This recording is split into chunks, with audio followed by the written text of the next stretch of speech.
My son, Thomas Frank Williams, was born June 6, 2005. He was a happy and healthy baby, progressing normally until he received his 4-month DTaP shots. Within 3 days of receiving the inoculations, he began having seizures. He was diagnosed with infantile spasms. They immediately performed an EEG and discovered he had a condition called hypsarrhythmia, a constant misfiring of the brain. Soon, Tommy was having over 100 seizures a day. As he got older, his condition was updated to Lennox-Gastaut Syndrome, a very severe form of epilepsy. Many of the experts believe Thomas had an allergic reaction to the pertussis in the DTaP shot. Thomas is now 8 years old. Over the years, he's tried about every anti-seizure drug available, some of them several times. He has also tried experimental medications. He's had a VNS implant, which is a vagus nerve stimulator, a kind of pacemaker for the brain. When he was 5 years old, he began aspirating on liquids and had to have a G-tube installed in his stomach so he could receive all his liquids and medications. Despite all our efforts, nothing has been much help to our son. The doctor's long-term prognosis is not good. We were told that he could have a seizure at any time, which could leave him brain dead or even kill him. My wife and I were ecstatic to learn that a new medication made from the cannabis plant was having unbelievable results in treating children like our son with severe epilepsy.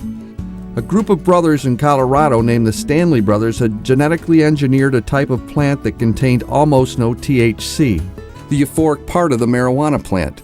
It was extremely high in CBDs, or cannabinoids. Technically, cannabinoids are diverse chemical compounds that activate cannabinoid receptors on cells that repress neurotransmitter release in the brain. In other words, it helps to control seizures. This new strain of plant is called Charlotte's Web because of the success it had on its first patient, Charlotte Fiji, whose condition was critical from suffering constant, debilitating seizures. After the first dose, it began to turn Charlotte's life around and her family's. Charlotte can now walk and talk and can even dance. Ever since Charlotte, child after child has been having amazing results using this new form of medicine. My wife and I, along with many other parents who have children who are suffering daily with little to no relief and whose lifespans are greatly threatened, want the opportunity to try this medicine on our children. My son's neurologist and his entire neurological institute want Thomas to try medical marijuana as soon as possible. The doctors say our son has nothing to lose, and it may be the only thing out there that can save his life or greatly improve the quality of his life. A strict bill known as the Compassionate Care Act for the legalization of medical marijuana in New York State has passed through the Assembly many times. The New York proposal was drafted with careful, strict controls. Under tight regulation, a patient who has been certified by a healthcare provider to use medical marijuana would register with the New York State Department of Health and receive a patient identification card.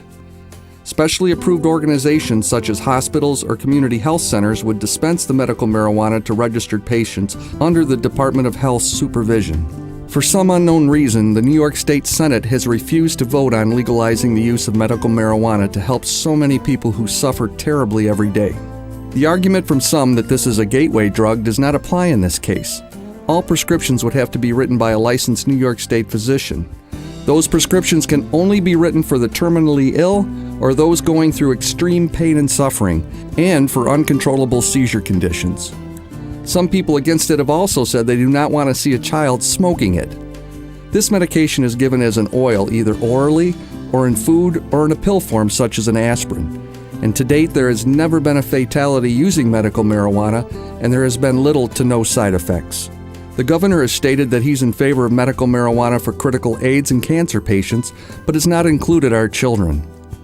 I'm asking all the residents of New York State to contact their local senators and representatives, asking them to support the Compassionate Care Act. It could be just a matter of time before someone you know or care about is suffering from a medical condition causing uncontrollable, never-ending pain. We need to take advantage of this God-given plant and use it for those who can find no other form of relief. It makes no sense that a politician with absolutely no medical background is able to decide how our loved ones should be medically treated, especially when doctors with years of education and experience are recommending it. Thank you.